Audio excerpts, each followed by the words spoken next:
Hi everyone, comic book reviewer here. This time reviewing on issue 2 of Power Rangers Prime. Now, as you know, Power Rangers Prime was meant to be a rebooted continuity, and the best way I would describe it is that it's got an idea, but it feels like it feels a little out of place and could have done something new and fresher instead of using past characters and doing something completely different with those past characters. And the cover mainly has Lauren from Power Rangers Samurai being chased in a futuristic city. So let's get on with the story. It starts off how the Power Rangers Prime version of Rita Repulsa has now crash landed on Earth, and we see her saying, after grabbing Lauren's Samurai Morpher, saying, "Where did you come from, my friend? Stay together! Keep moving!" And we obviously see the Power Rangers Prime version of Bulk with the sort of security force, and right away we see how Rita makes quick work of them by summoning one of her monsters. And of course, this version of Rita Repulsa is going to be completely different from her main counterpart. And we do kind of see how obviously Mark and Val are mainly talking. We kind of see how they kind of have to kind of understand about the situation, and given the fact that obviously Mark has kind of got a fugitive who's actually a Power Ranger, he knows the sort of dangers of the whole detention center and what can go wrong. And you see right away the sort of Eldar security force going right into the apartment building, and we see how back at the sort of other location, the Power Rangers Prime version of Rita makes quick work of the security force in no time. And we see how right away Lauren and Orion are watching a commercial of the VR Troopers, who are meant to be the main defenders in this continuity. And of course, given the fact with their promotional brands and all that, kind of sums up how a lot of cartoon or comic book characters or big time celebrities have these endorsement deals and that.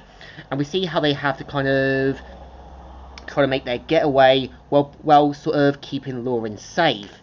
And right away we see how Orion plays it smart, and of course they mainly go after his dog.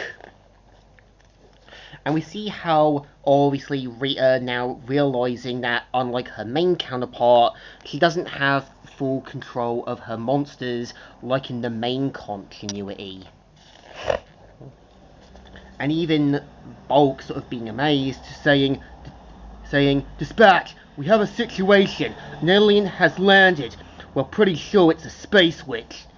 And of course, we see how Rita decides to let him live after saving her life, and decides to kind of keep him around for her own benefits. And we see how at Belle's house, we kind of see how they sort of have a discussion about what they're gonna do.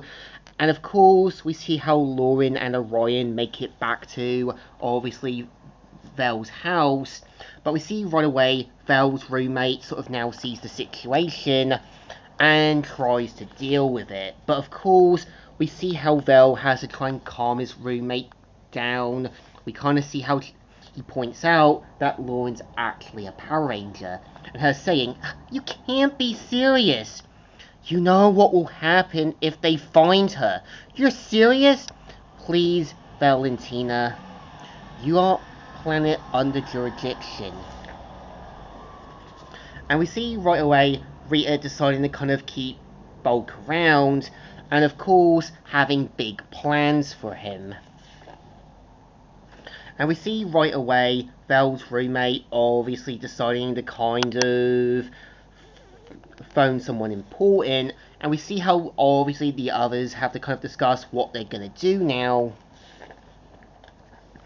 And we see how obviously his roommate calls Ryan Steele And this kind of sums up the premise of VR Troopers here.